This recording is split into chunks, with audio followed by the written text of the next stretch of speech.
Halo pendengar cerita. Periode 1950-an dunia berada pada fase yang disebut sebagai persaingan luar angkasa. Ini adalah salah satu fase dalam Perang Dingin untuk berlomba menunjukkan siapakah yang lebih adidaya antara Amerika Serikat atau Uni Soviet. Pada masa ini, kedua negara berlomba untuk mengeksplorasi ruang angkasa. Uni Soviet meluncurkan satelit buatan pertama yaitu Sputnik 1 pada 1957. Lalu pada 1961, Soviet lebih gila lagi dengan mengirim manusia ke luar angkasa yaitu Yuri Gagarin. Pada 1969, Amerika membalas tuntas Soviet dengan mendaratkan manusia pertama di bulan yaitu Neil Armstrong. Bentar. Bagi kalian yang nggak percaya pendaratan manusia di bulan atau eksplorasi luar angkasa, nggak apa-apa, karena cerita ini bukan berfokus membahas hal-hal tersebut. Oke, di tengah-tengah persaingan kedua negara adidaya tersebut, tiba-tiba muncullah seseorang dari negara terpencil di Afrika yang baru merdeka, yaitu Zambia. Orang ini berambisi ikutan dalam perlombaan luar angkasa. Dia bercita-cita bukan hanya keluar angkasa, namun dia juga bertujuan ke Mars. Bukan hanya sampai ke Mars, dia juga bertujuan untuk menyebarkan agama Kristen di Mars. Perkenalkan Edward Makako Nkoloso. Siapakah dia? Beginilah ceritanya.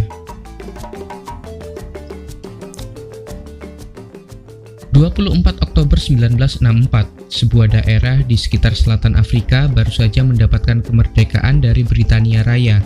Mengambil nama dari sungai Zambezi, negara ini menamai dirinya sebagai Zambia. Tidak seperti kebanyakan negara yang langsung mendapatkan kemerdekaan pasca Perang Dunia Kedua, Zambia sebenarnya cukup terlambat dalam mendapatkan kemerdekaan, yaitu selepas tahun 50-an. Pada masa itu dunia telah memasuki era baru yang dikenal sebagai Perang Dingin atau Cold War. Sebuah masa persaingan antara blok barat yang dipimpin oleh Amerika dan blok timur yang dipimpin oleh Uni Soviet untuk mendominasi ideologi dunia. Pada masa Perang Dingin itulah kedua negara bersaing juga untuk menunjukkan teknologi siapa yang paling kuat. Mereka berlomba dalam persaingan luar angkasa. Saat perhatian dunia terfokus pada ambisi kedua negara untuk menjelajah angkasa, tanpa hujan, tanpa angin, muncullah pemberitaan yang cukup mengejutkan. Zambia yang baru saja merdeka itu ingin turut bersaing bersama kedua negara adidaya dunia untuk menjelajahi angkasa. Ya, kalian nggak salah dengar, Zambia, negara yang terkurung daratan di Afrika, ingin menjelajahi luar angkasa.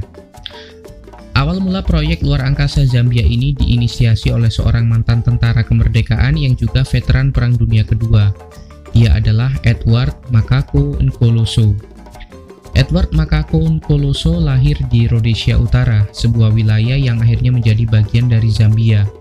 Dia terlibat dalam Perang Dunia Kedua sebagai bagian dari tentara Inggris yang pada waktu itu menguasai Zambia. Pada masa selanjutnya, Edward Makako Nkoloso bergabung bersama tentara pemberontak untuk memerdekakan diri dan lahirlah Zambia. Meskipun seorang tentara, Makako Nkoloso juga adalah seorang guru sekolah dasar di Zambia.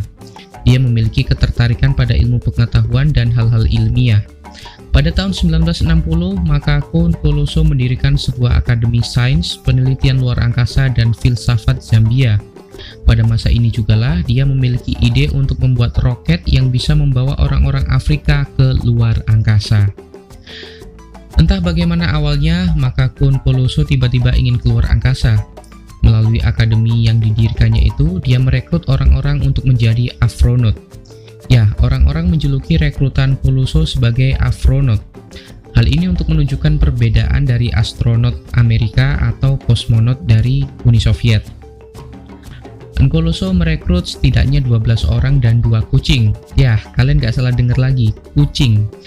Hal ini seperti yang kita tahu juga bahwa dalam misi keluar angkasa, Uni Soviet sempat mengirim seekor kucing bernama Felicet dan juga anjing bernama Laika dalam misinya. Sepertinya Nkoloso tidak mau kalah juga dalam hal ini. Pemberitaan soal misi Nkoloso ini bermula saat sebuah media internasional mengabarkan Akademi Nkoloso yang melatih sejumlah calon astronot. Media sebesar Associated Press bahkan sempat mendatangi Akademi Nkoloso untuk mewawancarainya. Nkoloso menggelar akademinya di ibu kota Zambia yaitu Lusaka. Di sebuah tanah kosong bekas pertanian, Nkoloso melatih ke-12 orang itu dengan latihan fisik.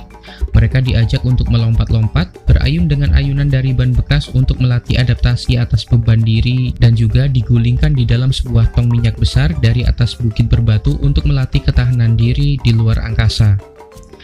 Pelatihan di akademi ini nampak sangat serius bagi mereka. Bukan hanya itu, Nkoloso juga sudah menyiapkan roket yang akan membawa awaknya keluar angkasa.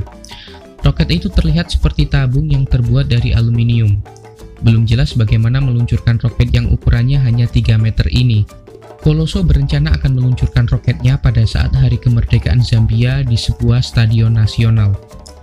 Karena keterbatasan dana pada misinya ini, Nkoloso sempat meminta bantuan kepada sejumlah lembaga dan juga negara. Dia mengajukan permohonan dana kepada UNESCO sebesar 7 juta pound sterling untuk mendanai risetnya. Dia juga disebut pernah berkirim surat kepada Amerika, Soviet, Israel, dan juga negara-negara Persatuan Arab. Dari semua proposalnya itu tidak ada satupun yang mencairkan dana untuk mendukung program luar angkasa Nkoloso.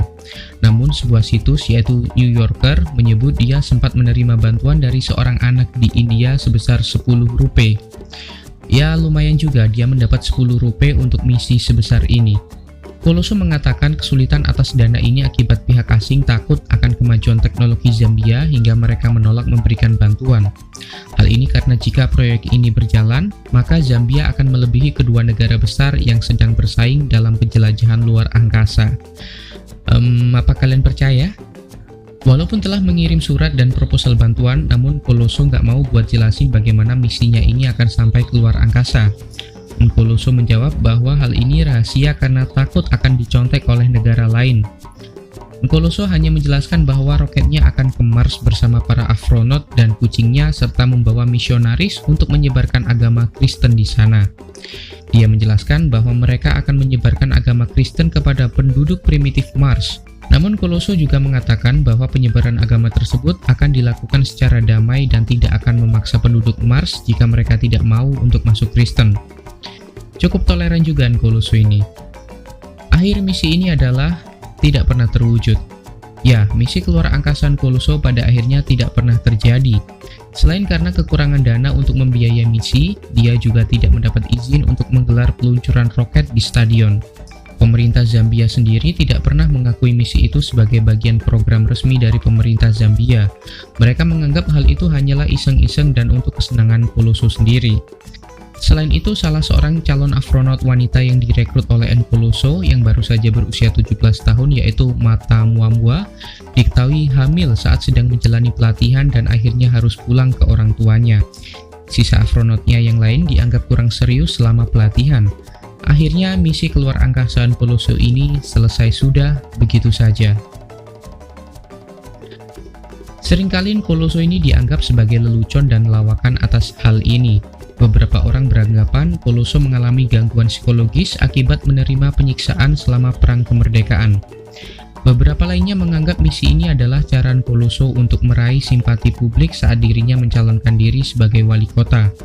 Ada juga yang menganggap ini adalah cara satir Nkoloso untuk menyindir dua negara besar, yaitu Amerika Serikat dan Uni Soviet yang sedang rajin-rajinnya berlomba keluar angkasa. Namun yang menarik ini adalah mimpi Nkoloso untuk turut tampil dalam panggung ilmu pengetahuan. Anak lelakinya yang sempat diwawancarai mengatakan bahwa ini mungkin memang dianggap lelucon. Namun misi ini adalah misi Nkoloso bahwa ilmu pengetahuan dan teknologi juga harus dimiliki oleh orang-orang Afrika atau orang kulit hitam. Bukan hanya didominasi oleh orang barat atau orang kulit putih saja. Nah, apakah menurutmu ini adalah cerita lelucon yang hanya dijadikan meme atau justru hal yang inspiratif sebenarnya untuk kalian terima? Coba bagi komentar kalian di bawah.